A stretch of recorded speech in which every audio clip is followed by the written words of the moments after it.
It is much better to be in the bottom 20% in this country now than it was 50 years ago, and it's better to be in the bottom 20% of this country than in any other country.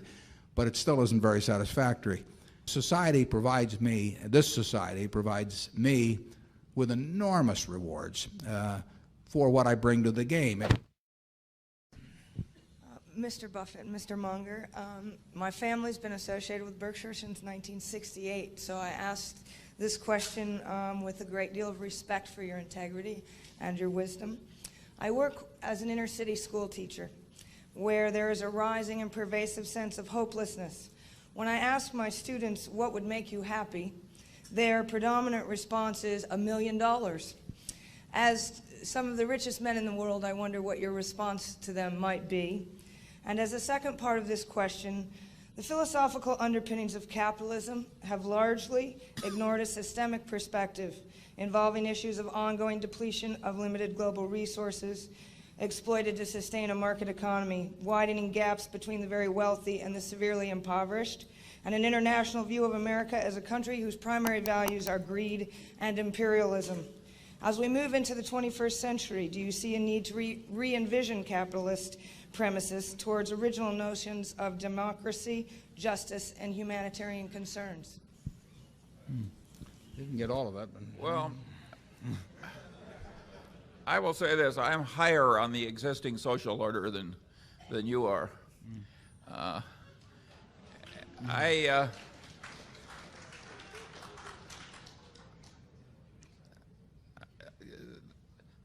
There's always plenty wrong with a social order, and certainly there are places where ours is a lot more broken than it used to be. I don't think Warren and I have any wonderful solution to all the problems of the world, but wishing for $1 million instead of some more tangible short step is the wrong frame of mind. That isn't the way we got our $1 million. Yeah. Well, I don't. Warren might give a different answer, by the way. He's No, I would agree with the wishing for a job. Makes a lot of sense to me, and figuring out how to get one, and then going from there. But there is, and always has been. That doesn't mean it always should be, but there is a tremendous amount of inequality. What you don't want is an inequality of opportunity. There will be a lot of inequality in ability. A market system like we have turns out what people want. If they want to watch a heavyweight fight and they want to watch Mike Tyson, they're going to pay him $25 million for getting in the ring for a few minutes. And it produces what people like, and it produces in an abundance, and it's done very well in terms of production. It is much better to be in the bottom 20% in this country now than it was 50 years ago, and it's better to be in the bottom 20% of this country than in any other country. But it still isn't very satisfactory. The market system does not reward teachers, it does not reward does not reward all kinds of people who do all kinds of useful things in any way comparable to how it will reward entertainers or people who can figure out the value of businesses or athletes or that sort of thing. A market system pays very big for something that will entertain them. People want to be entertained a good bit of the day, and pays better for people that will entertain and educate. I don't want to tinker with the market system. I don't think I should be telling people what they should want to do with their lives, but I do think that it's incumbent on the people that do very well under that system to be taxed in a manner that takes reasonable care of anybody that is not well adapted to that system, but that it's a perfectly decent citizen in every other regard. And that is, I don't want to start getting into comparable worth in terms of how I tax, but I do think that somebody like me that happens to just fit this system magnificently, but wouldn't be worth a damn in Bangladesh or someplace, because what I have wouldn't pay off there. Their system would not reward that. I think that we get from society. This society provides me with enormous rewards for what I bring to the game. And it does the same with Mike Tyson, and it does the same with some guy whose adenoids are right for singing or whatever it may be.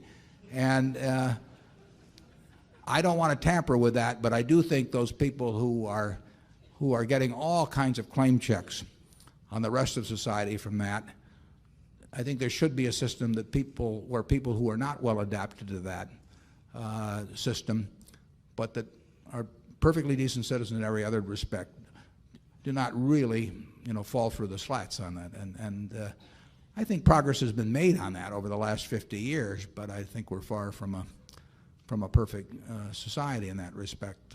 And I hope more progress is made in the next 50 years.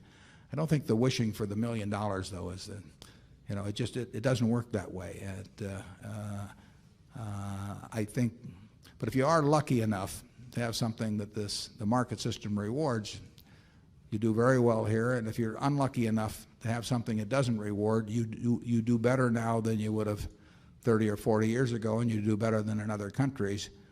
But I can see where it seems very unjust to look at somebody else who has just a little different mix of talents that can achieve claim checks in a way that keeps them and the next 5 generations of their family in a position where they don't have to do very much. I would say that I like a certain amount of social intervention that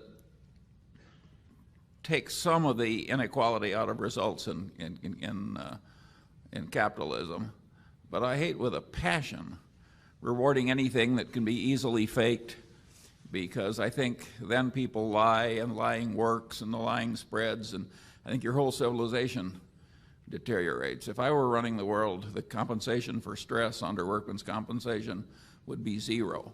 Not because there isn't real stress, because there's no way to keep the fakery out if you reward stress at all. There was a great article, and this applies to an earlier question. There was a very good article in Forbes about 1 issue ago that showed the occupational profile of the U.S.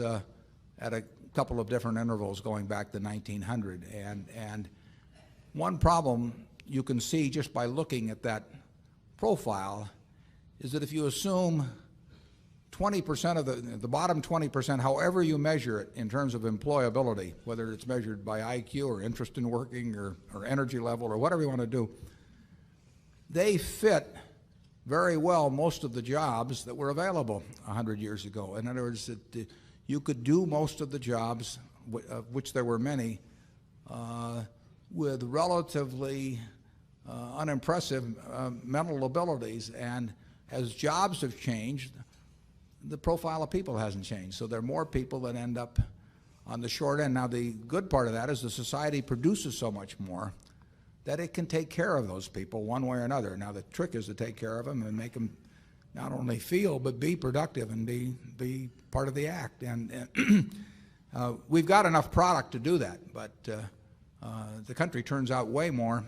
output than 50 or 100 years ago. We're not perfect at